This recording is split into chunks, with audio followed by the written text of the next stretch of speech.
ભીમ અગિયારસના દિવસે વરસાદનું વરસવું શુકન માનવામાં આવે છે। ખાસ કરીને ખેડૂતો આ દિવસથી વાવણીની શરૂઆત કરતા હોય છે, પરંતુ ભીમ અગિયારસનો દિવસ વરસાદ વગર કોરે-કોરો નીકળી જતા ખેડૂતોમાં ચિંતા વ્યાપી છે।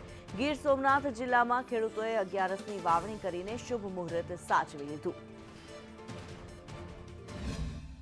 દર વર્ષે 11નું ઓલો વરસાદ આવી જ જતો, પણ આ વખતે તો વરસાદ કંઈ બધીમાં જ્યાં આપણે અહીંયા આવ્યો નથી। એટલે આજ તો 11નો તહેવાર તો આપણે મોટામાં મોટો કહેવાય ને ખેડૂતનો તો, પણ હવે આ વખતે જેને ખેડૂતને જેને પાણી છે એને વવાણું, બાકી જેને નથી એનું તો વવાણું નથી, બરોબર।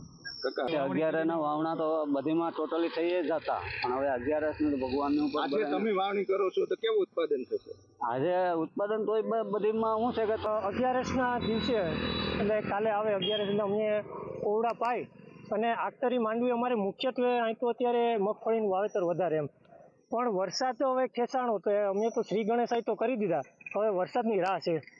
ઉત્પાદનની દ્રષ્ટિએ આમ તો સારું છે, પણ જો વરસાદ વહેલીસર થાય તો બધું શક્ય છે।